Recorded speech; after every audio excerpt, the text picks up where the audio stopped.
Hello and welcome to the CFL CFB Super Show. I am your host, Walter Riddell, aka Dub Deuce 85. I'm going to be joined here in a little bit by our guy, Pete Cole. He's going to be helping us out with the CFB section as well. But first, we're going to talk some CFL stuff. We're grinding some WNBA, some NFL's coming up, MLB, CSGO, pretty much everything going on. Still have the promotion going on with Your Fielder's Choice. First 2 months are 50% off, so you're looking at that $25 price point, which gets you access to everything. People have been asking about, hey, if I sign up for CFB, is there a cheat sheet like other stuff?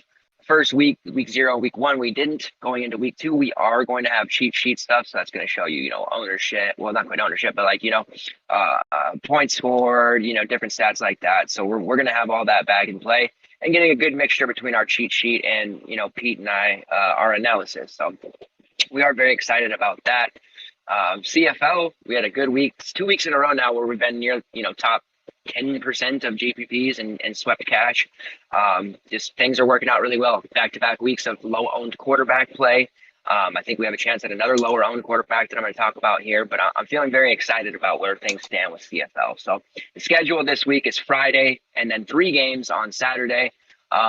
So it's going to run into some of the CFB games there. People are prepping for NFL. So if there's swaps that need to be needed, people aren't going to be paying attention. People might just throw in a dummy lineup for the heck of it. There's a lot of edge to be had in CFL when the games are bleeding into the other more popular sports. So with that being said, let's hop in here. If you guys have questions throughout the show, be sure to, answer those or leave those in the live chat there to the right. I'll make sure and answer those for you as we go. But yeah, let's dive right in here and talk about the first game, Hamilton versus Toronto. And all of these games are rematches, by the way. So we did just see most of these teams play each other either last week or the week before. Hamilton versus Toronto. Right now it's -4 for Hamilton, 45.5 over under. It's kind of tough though, because Toronto, they got waxed there a little bit. Hamilton's offense hasn't really been one to target for DFS purposes really this year. Masoli's still been banged up. They're using Dane Evans, who at 9-1 is fine. You see Evans, he's been sitting right around 17, 18 fantasy points. He's just okay. And then with running backs, Don Jackson is going to be back. But he's sitting as the RB2 for Hamilton. They're still going to go to SCE, Thomas Erlington, who's 8-3, but Jackson's going to be working in there. So the running back situation, not really appealing. QB situation, not appealing. Addison and Posey are still out. So right now we're looking at, Brandon Banks still the go-to guy, but DK refuses to change his price.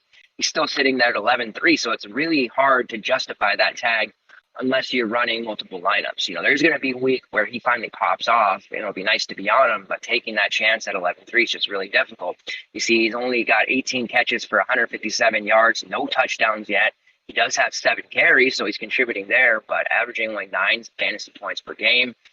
At 11-3, nobody thought Brandon Banks was going to be, kind of a lower-owned option. Jalen Ackland's kind of struggled. I guess really the only option to look at, I know that the newcomers, Stephen Dunbar, got some love 2 weeks ago, and then he went back to kind of being irrelevant. It's Tim White.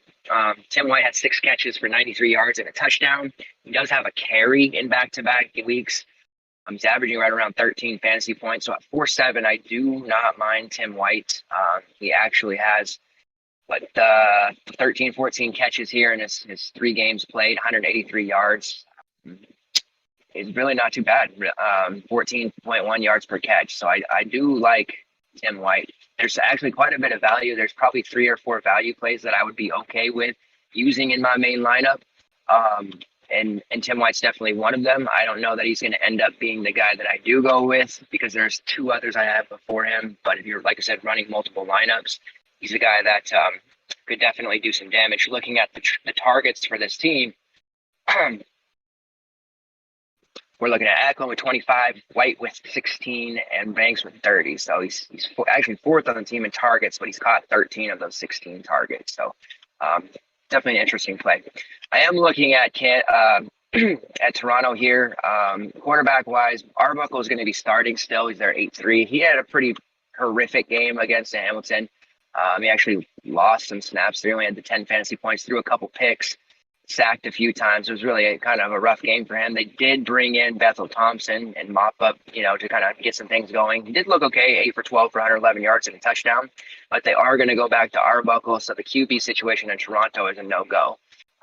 Really, I'm going to be looking at DJ Foster, who's 4.7. He's pretty much, splitting carries. John White's there at 8.2. So Foster's splitting carries. White may be getting, 7 to 8, while Foster's getting 5 to 6. But where Foster's giving us value is with the receiving end. He's getting the most targets of all the running backs on the team there. He did have 5 catches for 38 yards. So I know that 38 yards not a whole bunch, but for PPR purposes, at this price of 4.7, he's going to get 5, 6 receptions. He's going to be making value pretty easily. Was targeted 7 times. White was only targeted 2 times. So Toronto's, they fell behind as well last game, had to abandon the run and get away from it. So Foster didn't get the touches that, we saw him get the prior week when he had 10 carries for 101 yards against Winnipeg. So they're at home this time. I do think we see more Foster. I think they try to establish the run a little bit more. And like I said, at 4.7, he's just a guy that we know is going to get guaranteed touches somewhere between 8 to 10, at minimum. And he's an explosive guy. So I definitely DJ Foster here.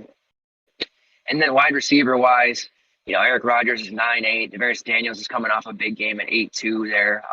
Toronto just doesn't really, they're not a team I like because of their QB play being so poor. I have a hard time really chasing after their receivers. Target leaders, Devarius Daniels 30, Eric Rogers 29, Ricky Collins 19, and Daniel Breverman 18. So kind of spread out there. I guess Daniels at 8.2 would be somebody to look at coming off that 657 game. The week prior, he had 7 for 100 and a touchdown. He also had an 18-yard rush. They're going to try to get Daniels the ball as much as they can, but it's a really kind of a, spread out in terms of production there. Ricky Collins was in COVID protocol, so he missed that last game. So he's questionable to play because of that. If he's out, maybe I like Daniels a little bit more. Or even a guy like Breverman at 5.2, but really it's just DJ Foster from this game for me, and then I'll look into the Saturday games. SSK versus Winnipeg. We have Winnipeg as -3.5 favorites, one of the best defenses in the league, 41.5 over under. Winnipeg made life extremely difficult for Cody Fajardo last week. One of the worst games he's probably had in the CFL. Only 7 fantasy points. He threw 3 interceptions on 39 pass attempts, completed 59% of those passes. It was just an awful day. Couldn't get anything going on the ground. No touchdowns for him. So, really bad day for him. So at 10-3, we made the choice to go to Vernon Adams against Ottawa. Second week in a row, we went with a QB versus Ottawa. It worked out really good. So stayed on Fajardo, who's semi-popular. I don't mind looking to him here for GPPs, perhaps, because, it's Cody Fajardo. He's one of the best players in the league, if not the best. Winnipeg at home is a really tough ask to pay that price. So probably not looking at him too much. I'm not paying 8.5 for William Powell. Powell's been, really good. Or consistent, I should say. Not really good, but consistent. He's catching passes, but he hasn't been over 100 yards yet this season in 4 games. So that's definitely a problem. He's losing yardage to Fajardo. Last week, they kind of fell behind. They had to pass a lot more. So Powell's really, the price isn't dropping on him. So it's really hard to use him. DK's being protective of those guys. Now, on the SSK side for receiver, I'm definitely, interested in some guys. Jack Evans still on the IR. McGinnis is doubtful. Williams Lambert came back, so he's there. But really, it's Kieran Moore at 8.4. Moore has been really slept on by the industry this season. All 4 of his games, he scored 16 or more fantasy points. He's doing a lot of damage in this game. He's very consistent. He's actually tied for the CFL lead in targets with Markeith Ambrose from Calgary and Kenny Lawler from Winnipeg, both 39. Moore has 19 receptions his past 2 games. So Fajardo's leaning on him heavily. He had 15 targets in their last one. So it was good. SSK fell behind. They had to throw the ball. 15 friggin' targets with Kieran Moore. Yes, let me get all of that. So I'm locking him in as one of my loan payups. You guys know, that watch the show religiously, and we appreciate that, or have been grinding CFL with us. Wide receiver is definitely a position we try to go cheap at when possible. And typically, because of their such high variance at the top, with the higher priced wide receivers this year, it's just made sense to pay down. But I am a buyer at the 8.4 price for Moore. He should probably be priced well over 9K at this point, higher than Burnham and Banks. He's been better than both of those guys. So I'm looking at him. Like I said, Jordan Williams Lambert is back at 5.1. He's certainly okay. He had 5 for 52 last week, so he's going to be involved with all these injuries they have. I think Roberts not in the starting lineup, or he wasn't last week, so it's really Moore or Williams Lambert that I'm looking at. Winnipeg side, I'm always, unless there is an injury or I'm not playing CFL that week. I'm never not going to highlight Andrew Harris as my top running back play. So if you read my stuff or you follow the show, just know if Andrew Harris is on the slate, don't care who's playing. I'm going to be putting him into my lineup. He's 9K. He should be much higher at this point. Basically, I put in the write up. If he has a pulse, I'm playing him. He just missed the 100-yard rushing bonus last week. He had like 94. Healthy 5.3 YPC. You guys hear me talk about YPC in all football. And he's contributing in the passing game, two to four passes, 2 to 4 catches a game. So they're going to get him 20 plus touches per game. He's the safest, if not one, like I said, the safest option in all of CFL. And I really like him this week against SSK. 17 carries against Calgary, 18 the week after. So he's getting those touches, 2 receptions. He hasn't really had the explosion game yet, 14 and 16. But with the scoring being so lackluster for running back so far this season, we see the passing scores for wide receivers are starting to go up. QBs are starting to put up 30s. Rust is being shaken off. I think we're going to start seeing these explosion games from the running backs as well, and it wouldn't surprise me for it to be Andrew Harris. So Harris is kind of my no-brainer play. Goes without saying. Now, we had been plugging Kenny Lawler in a lot. Like I said, he's tied for a league lead with 39 targets, but Darvin Adams is getting healthier. He had 4 for 60 last week. He's being more involved. Nick Dembski is healthy now. He got back into it after missing a couple weeks. He had 3 catches for 41 yards and a touchdown. Talented slot back. So they're getting healthy at those spots. They brought in Naaman Roosevelt, he was on just fully practicing last week, wasn't ready just yet. He's going to be eventually off the practice squad, and I assume starting. They're going to use him. Rasheed Bailey's there, who's been kind of an explosive weapon. Wolatarski. So they're just getting way too deep now at the receiver position, and the prices are coming up. Lawler's now kind of creeping. He's up there at 6'9". He was at 5'9" last week. Obviously, 1K jump is kind of difficult to swallow when you have all these weapons. If anything, maybe if I was going to pay that, I wrote him up Nick Dembski as kind of a GPP guy. Slot back, they're looking to get him the ball in all these different situations. He's a sure-handed guy, catches most balls thrown his way. They give him carries from time to time, anything to get him the ball and try to put him in a position to score. So I do like Dembski kind of as that sneakier GPP guy that is probably going to have lower ownership this time. Calgary versus Edmonton. I am a big fan of this game. Goes without saying, last week it was huge. Calgary put up some points. Edmonton put up some points. Right now I have them even. I haven't seen an update to that. 42.5 over under. There was talk of maybe Bo Levi Mitchell coming back into this one. I don't think he's quite past the 6 games yet. We'll have to see. I think Jake Meyer's still going to be the guy. Meyer's throwing the ball a lot. He's not really a DFS option. But he throws the ball a ton. You see 29, 39, and 46. So if Edmonton and Calgary get a chance of turning into a shootout again, he's thrown over 300 yards in all 3 of his games. So big time there. Doesn't run at all, so his upside's a little capped. He's sitting around 20 fantasy points at 9K. It's hard to pay him. Also, my guy Kadeem Carey's price is up there at 8.4 now. A little tough to kind of continue paying that price. I'm a big great. If my sound's messed up, sorry guys. I don't know what the deal is there. Anyways, Kadeem. Okay, cool. Kadeem Carey, he's 8.4 now. So like I said, it's a little hard to pay that price. He's kind of averaging right around 13 to 15 fantasy points. He's just not getting the carry work the last 2. He's been under 10 carries. He's involved in the passing game. He has 5 catches in the last 2 games. But what's happening is Calgary's getting into these kind of semi-shootouts or closer games where they fall behind and they're having to throw the ball. So Carey's not getting that work. Obviously, if their QB's throwing 40 times a game, there's not going to be a lot of work on a football game where they play 3 downs instead of 4, right? So I'm looking at the passing game here, and I don't necessarily like paying at an all-time high for a guy, but I got to look at Marquis Ambles. What he's been doing is really special. Like I mentioned, he's also tied for that league lead, 39 targets. He's 7-1 now, so the price is up 1,100 from the previous week. But he had 9 catches for 78 yards last week and a touchdown. The week before that, 6 for 58. The week before that, 5 for 113, 3 for 52, 3 for 30. So steadily going up. The receptions are up, the targets are up, and that coincides with Mayer. So the 3 games that Mayer's been at the QB, he's had a significant increase in stats, right? So he's 20 of his 26 receptions have all come at the hands of Jake Mayer. So I'm a big fan of Ambles this time.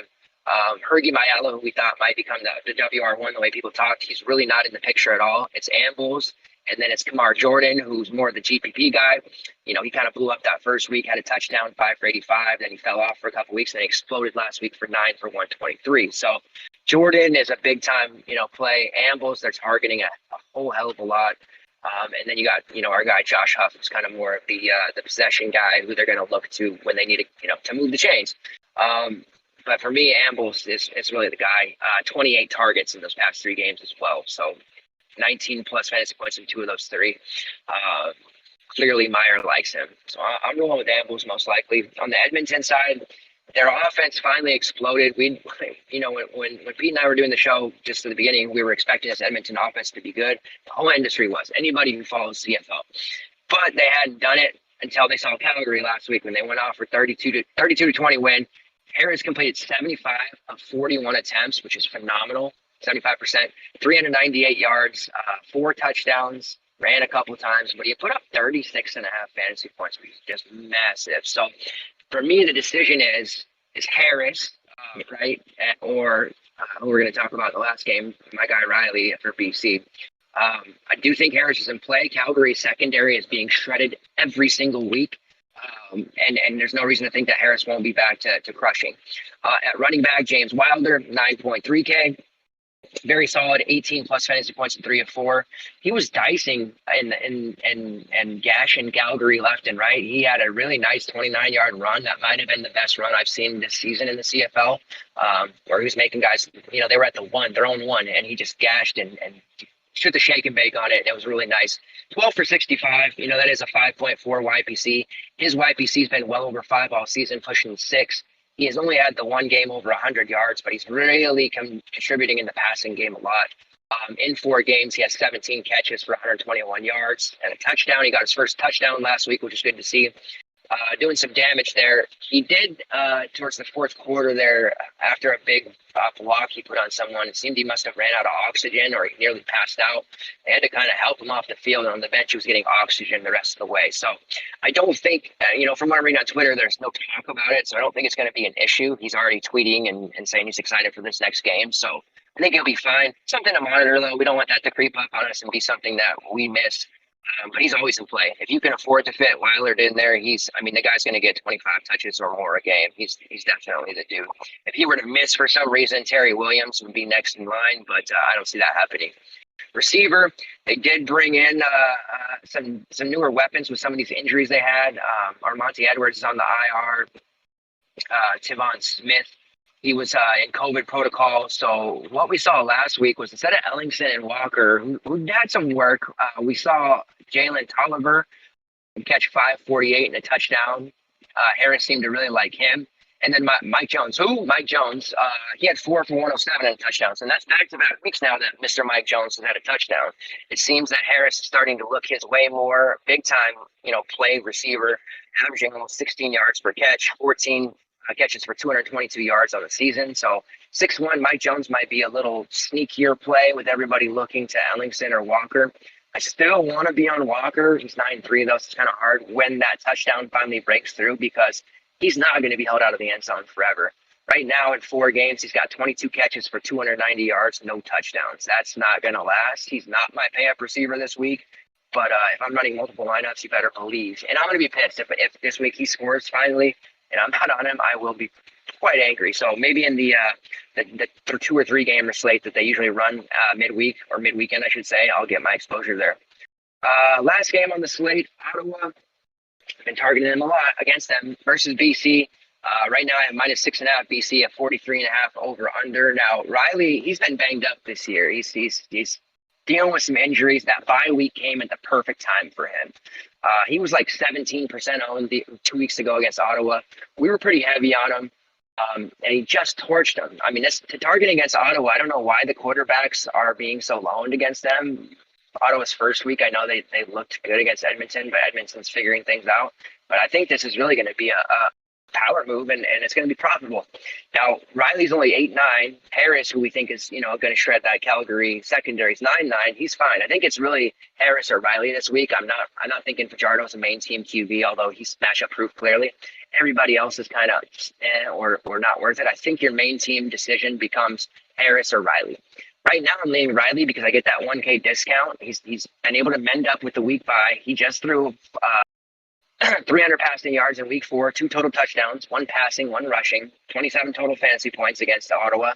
He's rushed for 3 touchdowns in a row. So we know that while he's not going to be a big time yardage rusher, when he gets into the red zone area, he will call his own number and score those rushing touchdowns for us, which are going to give us a big time stat line. Like I said, if he continues to be sub 20%, it's kind of a no-brainer play. So, last week we know Vernon Adams threw 4 touchdowns against Ottawa. I'm going to keep on rolling the QB, I think, in my main against Ottawa. So he's not like Nick Arbuckle or something like that, right? I'm not playing him. But I am going to use any confident quarterback versus Ottawa right now.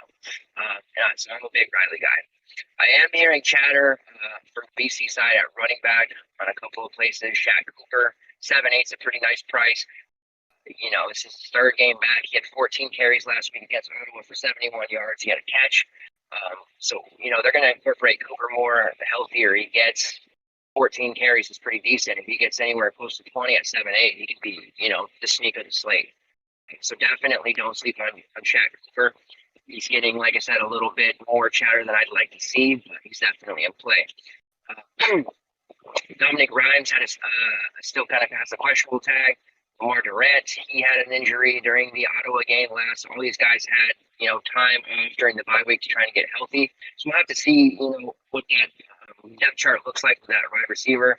Burnham's 10-1. He's my guy. I don't know if I'm paying 10-1. If I'm going to use a BC wide receiver, I think I'll probably go back to Lefty Whitehead at 7.5. In fact, I'm fairly certain a lot of people will. He's been tearing it up the first 2 weeks, so people kind of chasing that performance over and over again. Box score chasers, whatever. But 6 catches, 64 yards last time out against Ottawa for 12.5 fantasy points. He's definitely in play. I think Kieran Moore is a much better play for just under 1K more. But if you want BC exposure, that's not Riley and Cooper, then Whitehead's definitely the guy. And then for the Ottawa side, there's plays here. In my core, I'll talk about in a second. But Ryan Davis, what's the deal, DK? 2.8K for Ryan Davis. I know Ottawa, targeting them is kind of, what are you doing that for? But this guy, he's got to be the top wide receiver for the price at 2.8. Price going down. So I'm going to continue putting him in. He allows me to fit some studs that I want at running back or quarterback. He contributes in both rushing and passing on a pretty, much weekly basis. And his floor is much higher than what you would typically see for a 2.8K player. He's been targeted 25 times in 4 games. He has 6 carries on the year as well. They haven't gone for a ton of yardage, but he's getting those looks. And then with Ottawa falling behind so much, he's getting those targets, and he's kind of like the baby blanket for the QB. So Ryan Davis at 2.8. I'm not messing with the running backs. I'm not messing with, a whole lot else besides Ryan Davis. Now, they are going to use Dominic Davis at QB. He came in. Matt Nicholas is terrible. I think we can all agree with that at this point. And Don looked pretty electric, man. He threw 2 touchdowns. He rushed another one in. He had 30 fantasy points. He's only 7'3", so he offers a ton of rushing upside.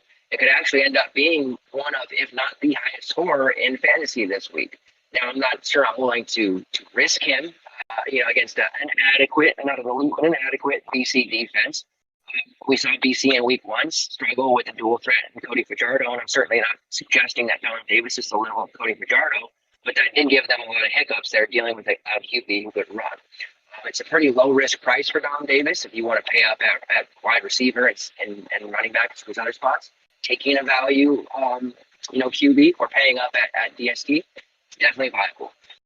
I'm just not sure I'm going to be able to trust him, but he did look really good last week and potentially somebody, that you could use. However, the team wasn't prepared for him. Now BC's had some time to prepare. Dominic Davis starter, probably practice against a dual threat type of thing. They'll be ready for him. But he's in play.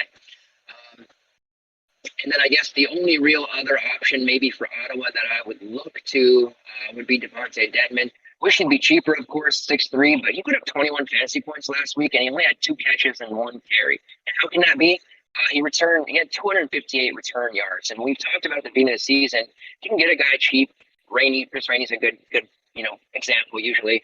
A guy that's going to get 150 plus return yards, you can get guaranteed fantasy points with that. Now, I'm not trying to pay 6'3" for a guy that relies heavily on return yardage, but it is definitely possible, especially when he was up almost 7K a couple weeks ago. He did have 10.3 fantasy points against his team before. BC's weekend. He has 8 carries on the year, 4 catches, but a ton of return yardage. He's definitely in place at almost 700 return yards in 4 games. So he's kind of an interesting GPP play. If you're running multiples this week, I kind of feel like it's a good week to do so. We're starting to settle in with everything. I want to maybe get some dead men and or John Davis exposure. Core wise, right now my 3-man core is looking at Andrew Harris, Kieran Moore, two of my locks right now, and then Ryan Davis value play. I'm not going to core a QB because I really do think it's a matter of personal preference for you in terms of how your build goes and what you're more comfortable with. You want to pay up for another, possible shootout between Edmonton and Calgary, which is very possible. Or do you want to go with, what's been working for us and take Michael Riley against Ottawa and sail into another, hopefully, 30 fantasy point performance from a QB facing the Red Blacks? That's pretty much where we're at with it. There is no prize picks this time, unfortunately. They're seemingly not doing prize picks for CFL right now. I'll reach out to our rep and maybe see if that's something they can bring back because it was profitable. But right now, they are not doing that. All right, so that's it for CFL. Exciting. Like I said, we're cruising these last 2 weeks. We're going to get a bank. I feel the takedown in CFL is coming very, very much so. I just, as long as you can keep hitting on your QB, it seems like the rest is easy, right? Like, for whatever reason, anytime that I've had like a 27-plus fantasy point quarterback, no matter what the rest of my lineup did, I seem to be in the driver's seat the rest of the way. So handling that quarterback is a very, very important thing in CFL. All right, we do have a 4-game CFB slate on tap. We're going to be talking about that Friday slate from DraftKings, and then tomorrow, Pete and I will be back to talk that and break down the 12-game Saturday slate. So if you have any 12-game questions, save those for tomorrow. We have an article out for this stuff here this week as well. Maybe some showdown stuff. But let's bring Pete on now and start breaking down some of the 4-game slate here. Pete, how are you doing tonight, man? What's up, Walter? I'm doing good. It's getting ready for another exhausting college football week. Everything's running together. Still doing MLB every day. Got NFL tomorrow, primetime showdown. NFL starts, and then CFB to me right now is the most important. So a lot going on. We're making money. We're crushing right now. I mean, we're pretty much. I think we cashed every slate, didn't we? Last week in college football. I mean, every showdown, every slate. I think. I'm pretty sure. You may, yeah. I think so. I had a little bit of issues on the afternoon slate because I think my quarterback. I didn't play the afternoon. Yeah, I cashed the other stuff. Especially, remember I was saying how I had invested more on the late night slate, the 4-gamer, because there's more West Coast teams and people tend to just do a bad job on their lineups. So I actually invested and played like the 33 and stuff, and yeah, it was a big slate. So that took care of stuff for me. Also, the UFC showdown I struggled on because there was a lot of random guys scoring touchdowns in that game. But yeah, overall, it was a profitable day. We hit a big time on that late night slate. Main slate was a success. That's the one we put all of our time into. So main slate, we gotta do well at that for these guys because that's the one we put all of our investment and time into. So it was a good day, definitely. And we're gonna continue that. It was refreshing to see Whittington, who we were both really high on, come in at only 15%. Ritter come in at sub 30%. Last year, it took us to week 3, week 4 to really have our leverage plays hit, and they're already hitting week 1. So I feel pretty good about how the season's going to go. I was off on Franklin from Oregon. That was my one whiff, I believe. But pretty much everybody beside that, though, we were right on target. So, I mean, look at our winning lineup room. We had some scores over 200 on Saturday. So, so nice way to start. I mean, week 1. Usually, week 1, I try to stay a little bit, maybe like 75% of my normal because, we don't know what's going on yet. And especially now, we don't see some of these guys don't even see depth charts. But it was very comfortable starting out week 1. So I'm ready to roll week 2. I mean, it puts me in a good mood. If I remember I can't remember what we did last year. How we did first week. I can't remember. I did that first week was, I think that's what I said. Like we were cashing, but it wasn't like a big day. And it wasn't until week 3, week 4 where our plays were really coming through and hitting. This was nice because, Deuce Vaughn, we were heavy on. Like I said, Whittington, Yep. Ritter, Letty Brown, Ritter. who you, Yep. or I came around to Letty Brown there on the morning show on Saturday. And I So I got came to give around. you And I credit came because around with Ritter. I came around on Ritter, so we both came around on somebody. yeah, we helped each other. Yeah, we always Yep. help each other. So that was great. I felt good about that. So yeah, let's keep it going into week 2. We don't have quite as many slates, with the Wednesday, Thursday, Friday. Like last week, you could tell we were a little bit gassed out there at the end, but we kept chugging along. But we do have the Friday 4-gamer here with some blowouts, it looks like. But the pricing on the running backs, especially, are so broken on DraftKings that I mean, I'm not even going to really worry about blowouts. I'm just going to plug in these guys because they're way too cheap. So you guys are going to see what we're talking Yeah. about here in a second. Again, if you guys have questions as we're going throughout the show, make sure you pop those in the live chat. We'll answer those as we go. But first game on tap, Kansas versus Coastal Carolina. I only have lines for 2. The other 2 games don't seem to have them yet. But this is a rematch from last year where Coastal surprisingly won. Although people that follow football knew that Coastal was better. Now everybody knows it. They're minus 25, over under a 52. Grayson McCall is going to be extreme chalk. Everybody knows it. It's not even a situation where I would actually be okay on a full slate fading Grayson McCall. But the QBs on the slate, right, Pete, are so horrific that you just plug him in, the 8-9 price, and he may only get us 20 because he's going to have so much running going on from his running backs that he's going to miss out. But he's a great play overall. So you just play McCall and move on, right? Yeah, exactly. Especially that price at 8-9. I mean, he should be to me like a 9-2, 9-3 price. So he's a lock. He's a core. He's probably. I don't even see a lot of cores here, but he's the core to slate, definitely.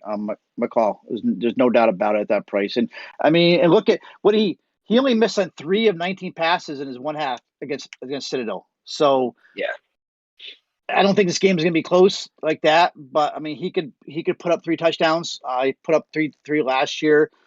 He's the cash option. I mean, he maybe GPPs. You may want to go somewhere else, to somebody that's going to keep the game close, what I mean? But definitely, if you're going cash, we got to run a call. Yeah.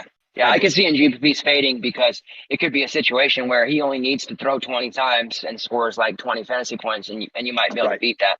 Now, with that being said, I was preaching, not necessarily preaching, but I was kind of heavy on the 4 running back build on mains last Saturday, and it did work. I cashed with it. With that being said, I think that this is a 4 running, or it can be, if you want to, a 4 running back build because you look down the list of QBs after McCall. Bonner, I'd love to play Bonner, but the Arkansas State former Arkansas State coach is doing that splitting thing again. Yeah. So Bonner and Peasley are rotating series. So that kills Bonner's upside. If Bonner was to get all of the series in his own, I think at 7-3, he would be a better play, per dollar kind of thing than McCall. But it's tough. So I think the 4 running back build is in play here today. You got a point if you're looking at it because you're right. Bonner's probably the best play after McCall. We know Bachmeier. We know what Bachmeier can do. Holmberg need to show me. Jason Bean. You're right. You may have a good call here, and I don't usually go. I very rarely go 4 running backs. I always try to get a quarterback and a super. I'm going to try it, but you may be onto something here. Yeah, because with the running back prices being so broken, I don't see a second QB outscoring the top 5 running backs on the slate. I just don't. So that's where I'm at with it. But let's talk about running backs in this game here. You've got Reese White at 4.7. He's coming off a week where they're going to split. Him and Shamar Jones going to split. Maribel's gone, the superstar DFS god of the world. Maribel's gone, so there's going to be work for these guys. But 7 for 62, 2 touchdowns, and then you had Shamar come in there and 9 carries for 100 yards, 2 touchdowns. Now they were able to get their other guys work as well. Braden Bennett came in and scored a touchdown. He caught some balls, so they were running a lot, and that's why I'm worried about McCall paying off that price. Not necessarily worried because he's going to be so high owned, but he's going to have trouble paying that off because they're going to be handing the ball off a lot. It's not as if Kansas's defense has suddenly improved. They barely escaped last week, and even though their fans rushed the field, over SDU, so they're going to be really having a hard time stopping this Coastal run game. Now, I think you could put White and Jones in that group of top 5, 6 running backs on the slate. Do you have a preference between the two? They're roughly 700 apart, but they're going to split. If it's close, they'll split. If it's a blowout, they may just get the 7 to 10 carries. But at these prices, that might be enough, right? Yeah, and I mean, straight up raw points. Raw to me, I like Reese White. I think he's. I mean, I think by the end of the season, I mean, I'm not sure about this week. I mean, he's going to get a much higher role. I mean, much bigger role. He had almost 500 yards and 6 touchdowns last season. So he's Yeah. not going to get the carries that we saw Maraboli get. But I do. To me, White is definitely White's the play. But I mean, which Shamari Jones he's 4K, and White is 4.7. I mean, White is 4.7. Yeah, I mean, to me, White is the play. Can you play both? Can you play both of them in the main lineup? You want Gardner. I mean, you want Gardner in your lineup too, though, right? I mean, it's GPPs. I bet you might be able to. Yeah, I think you But can. I mean that there's like I said, there's so many good running backs on this slate. I may originally I thought yes, but then seeing the prices of some of these other guys like Utah State's running back, UTEP's yeah, got some injuries. It might not be necessary. However, I think if you do play both, you guarantee yourself probably 3 touchdown floor with upside for more because they're going to be running all over Kansas. yes, they are. So, and then that, answer the questions if we're going to have all these cheap running backs, because I'm sure you guys have looked at this before watching the show here Yeah, there and is, seeing, right? wow, I can play 4 running backs under 5K and feel good about it. So you're going to have salary. So you got to make the decision. Do I want to play, JV and highlight? Like he in a blowout, will he make it? Well, he did have 6 catches for 133 yards on 7 targets and a touchdown. So we know, him and McCall have a really good relationship. McCall looks for him. So you can play him at 8K simply because you're going to have all the salary in the world. On a normal week where we're strapped for salary, we'd be talking about Isaiah Likely. I think he's a guy that always gets slept on. He had 5 targets, 6 catches for 64 yards last week, so he's going to be involved. So there is some upside here with the passing game, but they're just going to be running so much, maybe it hurts. But I do think you can play Javon simply because you're going to have the salary to do so. My first lineup I made Yeah, on this slate, I was leaving 2K and I didn't feel bad about it at all. And I think people have that hang up. I got to use all the salary. So they'll swap themselves into a worse play just because DK screwed up the price. But why should I have to make up for their mistake, by paying up for a guy who's less optimal than the guy below him? So that's where we can get some edge there because, yeah, I'm going to leave salary and I think I will maybe end up with Javon just because where else do I pay up? So what do you think about, the coastal guys? And then I'll let you take me through Kansas because I'm probably not playing any Kansas guys myself, but maybe you got something here. so to me, I think Hiley's probably the second best receiver on the slate behind Shakir. I mean, he is 8K, but like you said, I think we have the money. I think we're gonna have the money probably play both of them. I haven't tried to build the lineup yet, but I mean, even in that blowout, he still put up almost 30 DK points. And I think actually what would probably push me highly over Shakir, actually, we know Hiley is the man there, right? So it's actually, yeah, it's actually, I do like Hiley over Shakir. So Hiley's probably to me the best receiver on the slate. He's got some receivers around him, but also, I mean, I keep going back to Shakir, but Shakir's also was on a snap count last week.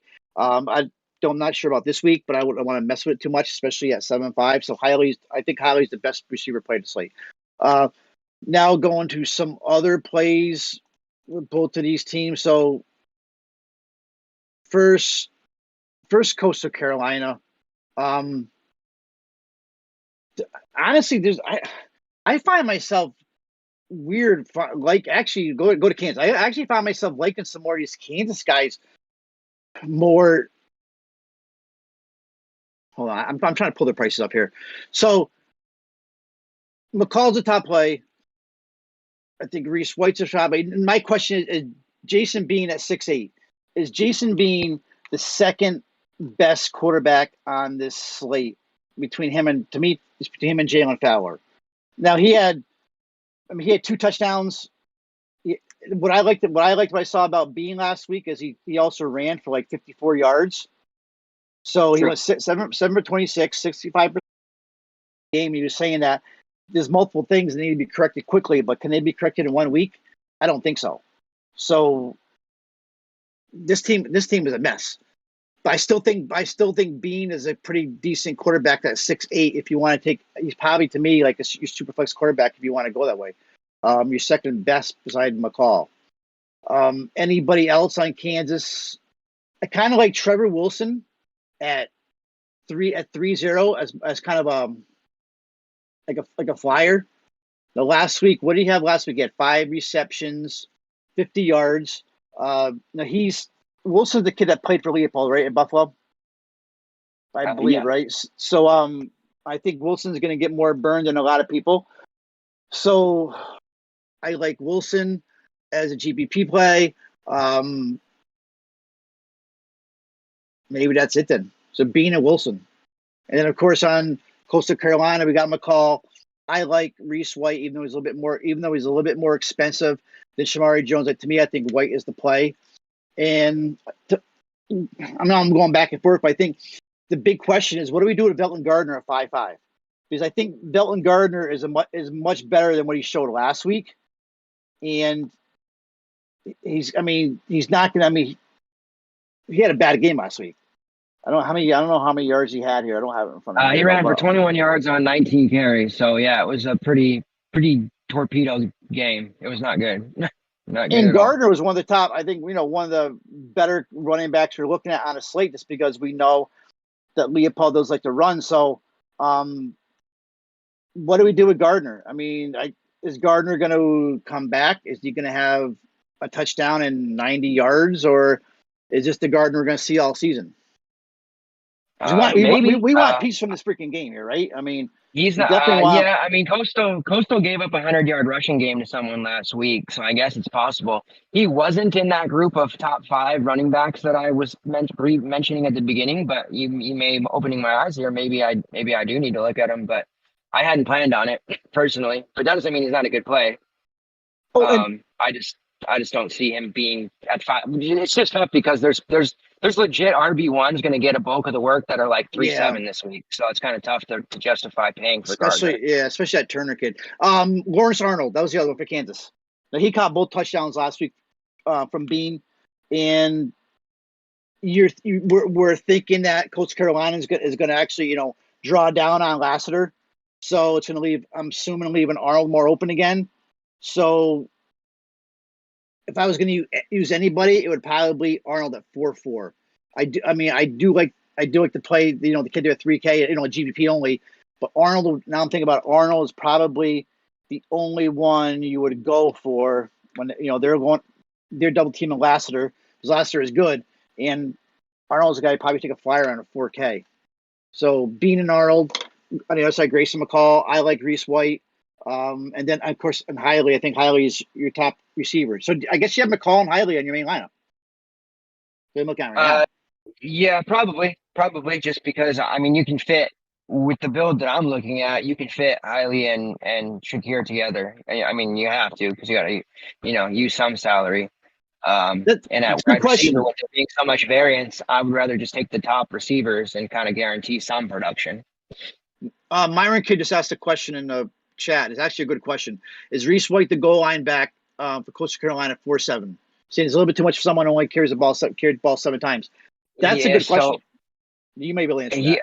He had a few last week, but last week was so, I guess, not a true indication of what a closer game would look like. Right. They were giving goal line carries to their RB3 a lot too. So hard to say for sure, because last year he was getting carries at all different parts of the field. So he would typically get 10 to 15 carries, but if this turns into a blowout, he may only get 7 to 10. So you could fade, but it's a dangerous fade because he's almost guaranteed to score one touchdown with the possibility for more. But he does get a lot of work in the red zone.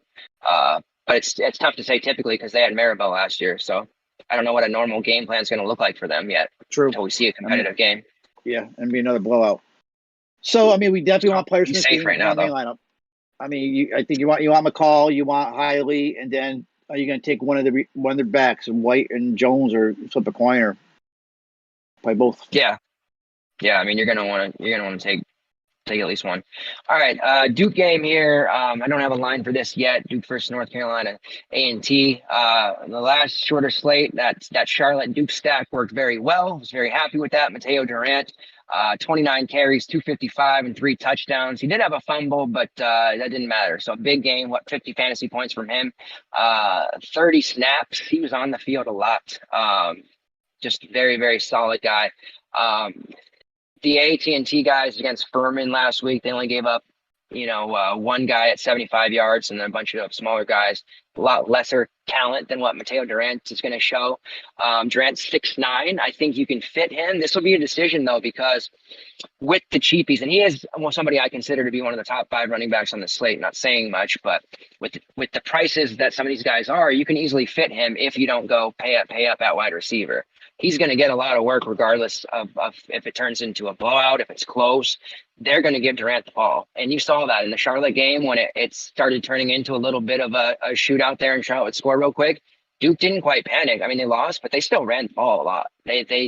Last year's Duke would have panicked and threw it and done a bunch of dumb stuff. They kept making sure Durant got the ball. Durant had five times last week, 10 plus carries. So he had 5 carries, he had 50 of those yards. So he was just gashing them. So NC A&T, he's going to get his. So you really have to decide, hey, do I want to do that? Do I want to keep cute and play Jordan Waters, who's very talented, but he's 5'8" is really tough to pay for him. So it's tough. Durant to me is a main team play, but as you go through and build your lineup, you may decide that, I don't want to pay that because I think I can match him for cheaper, which is a very big possibility. His price went down from last week, like $300. Oh, okay. Yeah, it just looks a lot on this because all the other cheapies. Holmberg's there at 7K.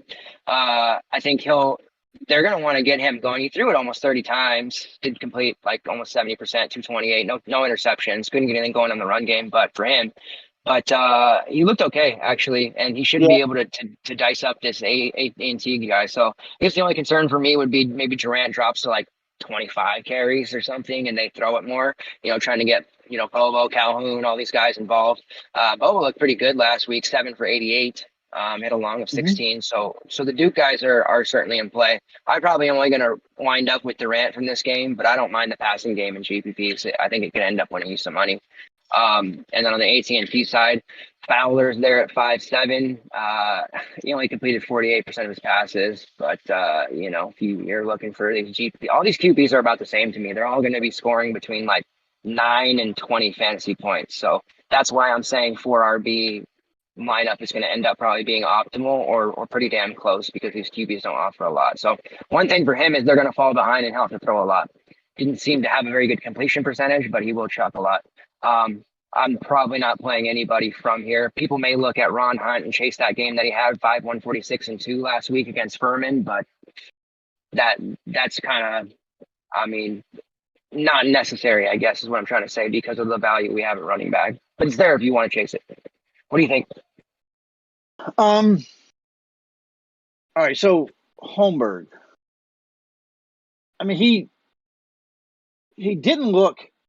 He really didn't look that bad. They took care of the ball for most of the game. They had it was a real pivotal turnover in the third quarter that kind of stopped their momentum, and that kind of like set the whole stage for a crazy fourth quarter. But I think he's got a game under his belt now. Which I think you can see him better. He's gonna build on that.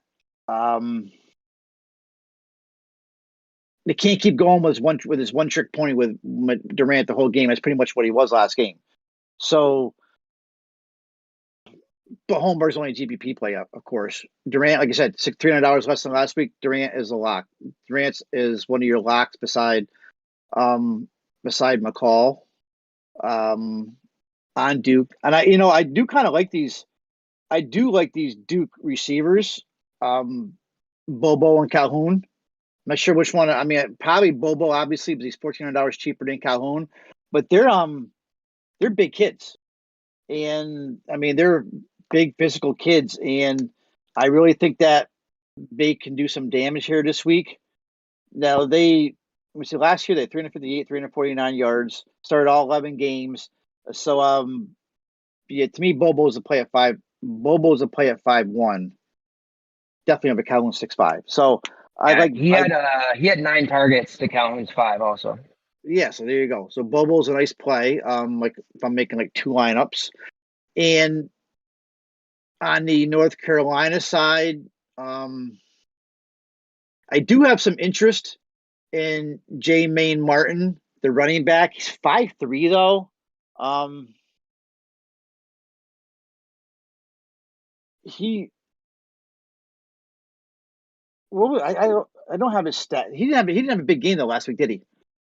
Um, No, that was a pretty ugly game against yeah, Furman. I think it was actually, pretty yeah, clear he they was under lost. 33 yards. He had 12 carries. So, and one of them came on a 14-yard run. But I do have a little bit of interest in Martin for some reason. I think if somebody's going to do any kind of scoring, it's going to be Martin. Fowler though, I think Fowler is probably out of all these quarterbacks, he's probably the one probably the best pure passer beside Bean, and Bean's got a worse matchup. So Fowler at 5'7". I mean, Duke Cloud 324 yards last year. I mean, last week to Chris Reynolds. I'm not saying Fowler can go for 300, but I bet she can get close, and he's gonna be throwing. And I don't think that the Duke defense is going to get any better. Duke does not have a great passing defense. So, what do you think of Jalen Fowler, 5'7"? That's a pretty damn cheap price for a quarterback.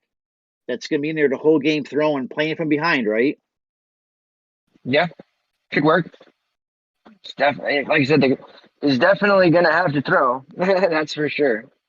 And who he's going to throw to, I have no idea. I mean, I guess you got Corey Banks, Ron Hunt, these guys.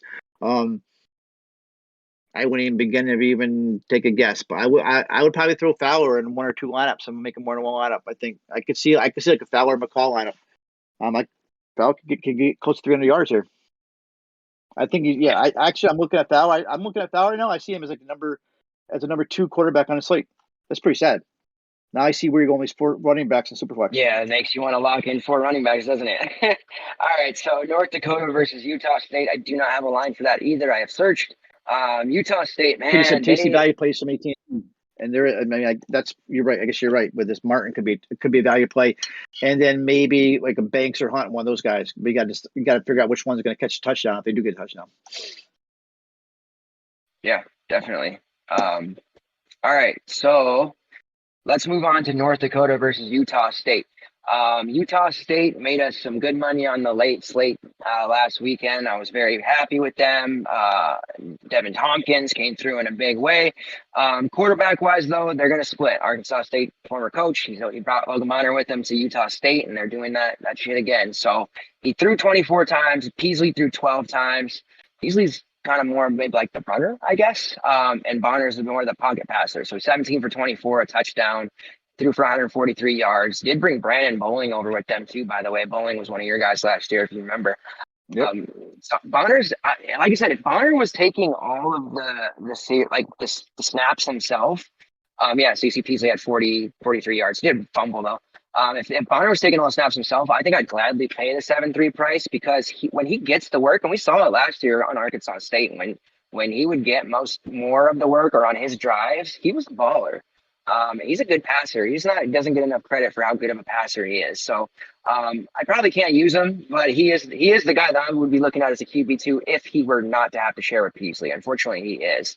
At running back, this is where we're getting into stupid price territory. Henry Cole didn't play last week's Calvin Tyler, 3.5K. He's going to be starting again. You see, he took 14 carries on 18 snaps, 84 yards and a touchdown. So he's going to be pretty chalky, I would imagine. This isn't a play that you want to get into fading. It'd be kind of silly to do. I think he should end up being a pretty solid play overall. That's just it. He should be way higher, obviously.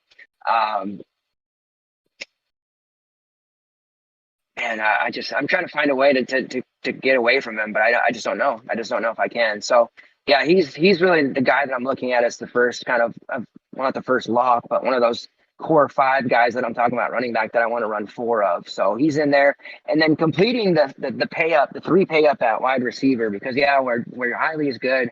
Obviously, Shakir we're going to talk about. Devin Tompkins is he's going to be slept on, and I'm hoping people are going to look at the price and say, no, I can't afford it, don't want it. But Devin Tompkins is going to be a really badass DFS play for us, and he's going to make Yeah. us a lot of money. Targeted 11 times last week, 8 receptions, 94 yards. He caught that last touchdown in the last 11 seconds, which enabled them to beat WSU. McGriff is going to factor in here too. Justin McGriff, who's going to be a really nice number 2. He had 6 targets, caught 4 of them. Derek Wright had 8 targets, caught 4 of them, and then Brandon Bowling had 3 targets, caught 1 of them. They're going to bowling over. I don't know if maybe like a baby blanket or something for Bonner, but it's Tompkins.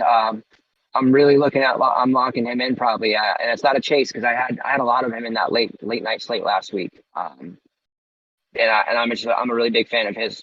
So I'm going to be using him. Going to be using probably Tyler, and kind of loading up there. Now they are playing, a juggernaut in their division in North Dakota, and they've got a kid who's a beast in Otis Way. You see, he against Idaho State last week, 22 carries for 114 yards and 3 touchdowns. It's not unfathomable to think that he could put up a big total against this Utah State defense. Borghi had a nice game against them. Granted, he only got 11 carries, which was a boneheaded move by their coach, Rolo. Should have gotten 20, 25. If he did, he would have put up a hell of a lot more. So I do think Otis Way has some upside there. It would look on the outside to be a really big chase, but I think he can put up some numbers here. So at 5'4", he's kind of on the fringe cusp for me, because in this next game for UTEP, we again have some cheap RBs with injury situations. So what do you think about him possibly even using him in a main lineup? And then, are you on that same group on Utah State? I like this Utah State team a lot. Yeah, I think Otis Way, was he 5'4"? I mean, Calvin Tower at 3'5" is almost a must play. I guess just to get that out of the way. I mean, especially the price, and I mean, we know Devontae Henry Cole is going to be there eventually, but right now, it's Tyler. So at 3.5, you got to play Tyler. You can just, so we're probably got money left over. Now Otis Way, I think Otis Way at the end of the day could be one of the best running backs. I mean, pure running backs on this slate. I mean, this kid's a stud. He's one of those guys that most people, unless you're a college football junkie, a lot of people probably never even heard the name Otis Way, and this kid's a stud.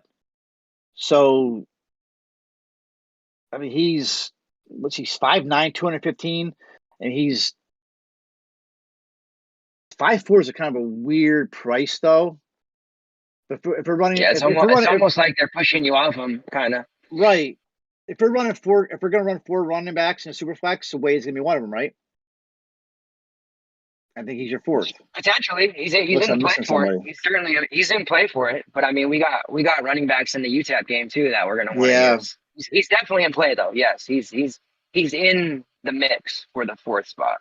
Raw point wise, I think Way's the best play of the game here. Raw point wise, if you're not thinking about salary and price and all that, let's get that away. But Tyler is probably the DFS play, the cash play at only 3.5. He's $2,000 less than Way, and Tyler is definitely going to get some juice. So, I mean, a nice game against Washington State.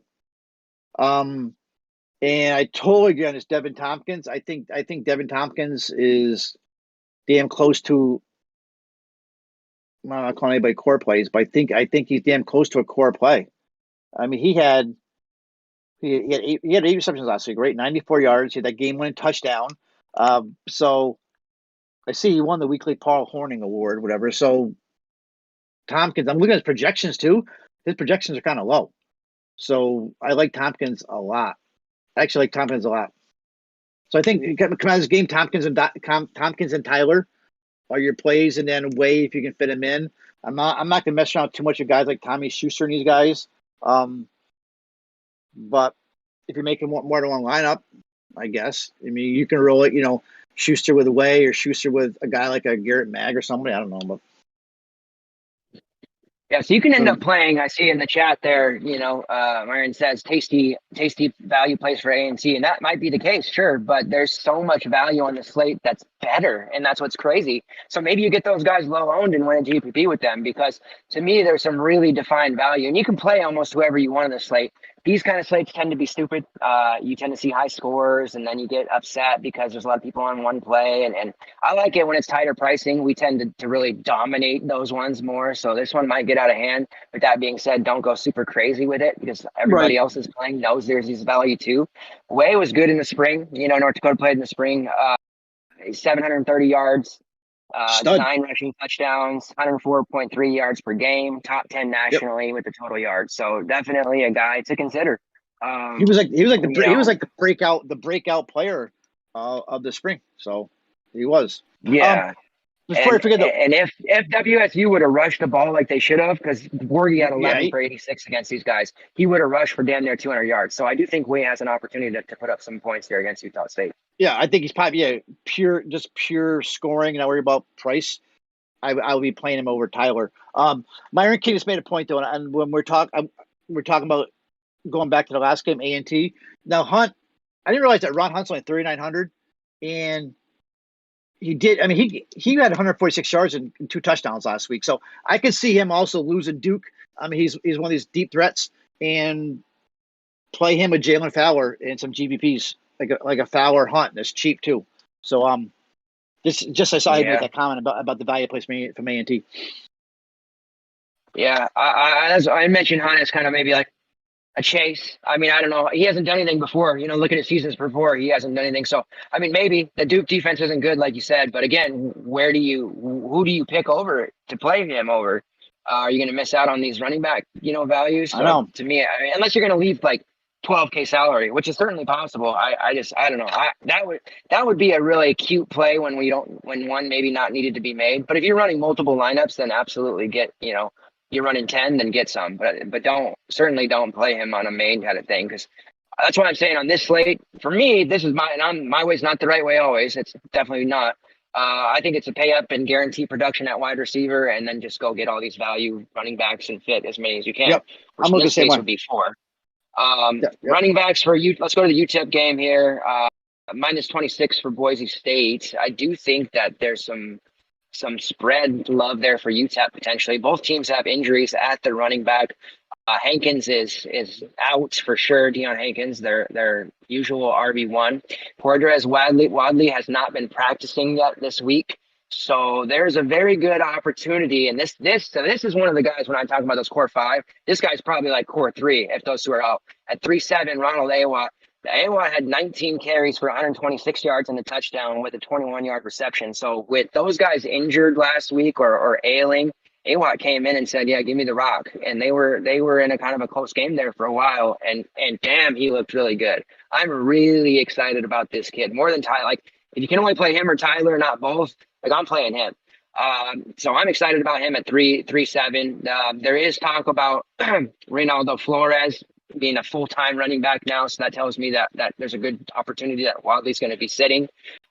We did see Flores take 9 carries for 36 yards last week. So UTEP's a team that they do run the ball a lot. Their quarterback, Hardison, he's not really a very good QB. He's an okay game manager. He has some guys on his team at receiver that catch everything. If you throw the ball anywhere close to Cowing or Garrett, they're going to get it. So he's really lucky in that regard, but they run a lot. So I'm on the Awa train. I think he's got to be a lock and load for me. And then I love Jacob Cowing at receiver, 5'2". He had 2 for 23 and a touchdown. Normally he's a heavy target guy, and I probably won't even end up playing him this week because again, I have this value at my disposal. I know at wide receiver, I'm likely just going to go right down the line and play Javon, Shakir, and Tompkins. And call it good. I know it's kind of not very imaginative, but sometimes it's not simple. Garrett's down there at 4K. He had the 5 for 45 game. Like I said, this is a good slate for running multiple lineups. Those guys are good. Now in Boise State, we know Holani is out, I believe. Yes, or maybe not. Maybe he's just banged up. I thought I saw on Twitter. I have to confirm that he'd be out. Van Buren would be interesting. We saw last year when Holani was out, Van Buren got the bulk of the work, and he scored touchdowns for us. They have a BB Alikio there. He had 12 rushes for 23 yards. So they didn't have a lot going on in their running game last week, honestly. But those 2 guys are in play. They're on the lower end, I think. But if Holani's out, they're definitely guys to consider. And you mentioned Bachmeier. We know what he can do. Last week he threw for over 260 yards. Doesn't have a lot on the rushing side of things, so he may not pay off 7-2 here, or if they run a lot, it really just depends. And then at wide receiver, Khalil Shakir, it's kind of just a lock and load there. So for me, Shakir is a really easy play, and Awat are the 2 that I'm loading up here. And then I would imagine that'll end up being the case with the industry. So I'm gonna probably have a very very chalky lineup, but I'm okay with that. I'll find one or two spots to be different, which I think maybe Tompkins is gonna be our guy again. But yeah, this is kind of a funky slate. They did a really bad job with pricing. Pricing's much better on Saturday.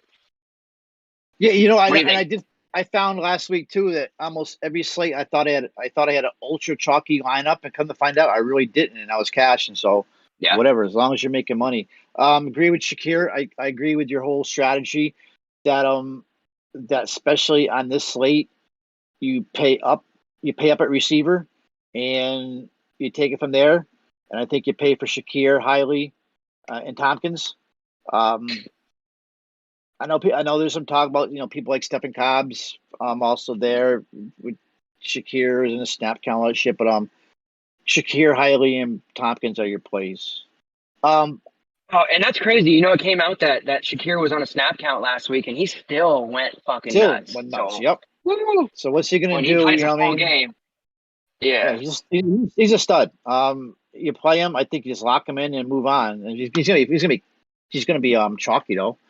This kid Cyrus Abibiko, I think he's a decent price at 5'7" as a running back. I think he's gonna get a decent workload. What is Helani's problem? Um, because this is a good game. They might have some problems against UCF last week against their defense, but there's not gonna be a problem with UTEP. These guys are gonna be running. So is Yeah. Helani playing in hurt or what? Because I kind of like this. I Uh, kind of like this all they body league. all they said was there was no COVID is what they made Right, a I they saw made a that. point to say that, but I don't know what else the deal is. Nothing confirmed. We're seeing a lot of rumors. We got some rumors for Saturday too. We'll talk about on tomorrow's show, but yeah, I don't know. I don't know. He's just apparently not ready to go for whatever reason. He had some sort of injury that they didn't talk about, I guess. So we don't know where he stands yet. Um, Avalos yeah. wants him to play. He just said he wasn't ready. Is all he's been saying. So really, at this game, I mean, you got Shakir. I'm not a. I mean, I am a Bachmeyer guy, but I'm not a Bachmeyer DFS guy. I think Shakir's your play. Um, and then you're running back AWAT at 3.7. We just my question is, and I was just calling up AWAT too. How much is he gonna? I can't find it. Is how much is he gonna be splitting though with Willie was it Elridge? Elridge is the only other running back there. Well, Was it no, they're Elridge, they're right? make so they're making Flores a full-time running back now. He took 9 carries last week, so Reynaldo Flores is now going to be in the mix as well. But Okay, they run so I see that much. now. They supported a good somebody. I mean, 19 carries, 14 carries, 9 carries, and then 4 carries. So I mean, they're supporting these guys in the backfield. So I mean, No, I he like he that was call. the one that got the most. So that's what I was looking at. And But this may be the call, this 3.7 AWAT call that's going to differentiate us from everybody else in the chalk plays. So I mean, look at and it's then look just at week one against let's pull up the New Mexico State game where they won 33. He had 11 carries. Hankins was healthy, had 11 for 50. Wadley had 6 for 51. Awa 11 for 74 and a touchdown, and then Elridge 4 for 4. So that was the week. What was it? Week 0. And then week right. one, they barely won. They had to fight. He had 19 to Elridge's 14, Flores 9, Wadley 4, and then Hankins didn't play, of course, because he's hurt. So Wadley may not play. That's 4. Flores suddenly is thrust into the RB3. So it looks to me like, yeah, Elridge will get maybe 10 to 15, and then Awatt's going to be the guy that gets closer to 20. How's the And rush defense of Boise? We don't have a lot of data yet, so let's see. I just made a 4 running back lineup, but I actually like that we just came I'm telling across. you, bro. So last week, Boise State, or not last, yeah, on Thursday, they gave up Jesus Christ, I forgot he got this many. Isaiah Bowser, 33 carries for 172 yards and a touchdown. Gabriel, of course, ran for 64 on the yard, but they fed Bowser and they couldn't stop him. So it's a Right. 1 game sample, but Boise State had trouble with the running back position there initially. Obviously, don't go on just the 1 game, but that shows you what AWOT could possibly do if he gets 20 carries. I think he sails over 100 yards. Yeah, and right now I was just building as we're talking. I'm either going to end up with Fowler in my super flex, or I'm going to end up with a guy like go four runners like Awat, White, Tyler. And nobody's going to break your bank here either. So, interesting week. Yeah, It definitely. is. And you could justify going Fowler. It's more, you got a guy who's going to get the ball a lot. The Duke defense is not that good. We saw our guy Reynolds just dice him up. So he could definitely outscore one of these lower end running backs. But the fact that we're even talking about one of those running backs outscoring a QB2 just shows you that the slate's going to be pretty zany. Yeah, and Awat call is kind of the wild card here. That's gonna make it a little bit different than everybody else. If he ends up, yeah, I was gonna say if he ends up low owned, I'm pretty damn happy about it because to me he looks like the dude. We got 2 games on him now where he's just been smashing. So, and he's had the carry lead. So we'll see. We know with these coaches, shit, anything could happen. Let's go some prize picks here. I'll have the article for this slate out in the morning, but let's pull up some prize picks. Bear with me here while I do that. Should have already had it up. Sorry, guys. I just called it up here. They get George Haney over 77.5 yards. Take the low on that. Yeah. Jermaine Martin, 39 and a half. They're trying to bait you into that Belton Gardner 35.5 rushing yards. Good Lord. Yep. What about Jamon Martin, 39 and a half? I can see the over on that, right? I kind of like I like the kid. Yes, the guy. You like him? Yeah, I can see it. Let's see. Bonner, I was wishing Bonner got close to his passing yards last week. Okay, so Devin Tompkins, this was one I gave. There's a couple of you that DM me for prize picks on the different slates. And I gave a couple of you guys the Devin Tompkins over on that one, and he sailed over. So 60.5 receiving yards for Devin Tompkins. The over on that one is a nut play. That's pretty lock and load. Total receptions, Devin Tompkins over 4.5. I'm hitting that. Let's see what else we got here. How many receptions did Bobo get last week? Did you 7 on 9 targets? So you take the over on a 4. Yeah, and then Calvin Tyler. Actually, Shamari Jones rushing touchdowns. This one is going to change to probably 1 by tomorrow. But Shamari Jones rushing touchdowns 0.5. They got Reese White at 1. Jones is going to score at least 1. Pretty much a guarantee. I'll go around it down to you. And then I think that's it for me initially. I'll have more. I'll have like up to 4 in the article I usually have. Because I know a lot of you guys only play prize picks. Just don't talk in the room, but you guys are talking about prize picks, so that's good. Prize picks we've been doing well on. I think that's pretty much it. Tomorrow we'll be back to cover that Saturday slate. Big slate there. 12 games. There are some talks. Stroud for Ohio State having some sort of shoulder strain. I think he'll ultimately be fine, but you know how these message boards go.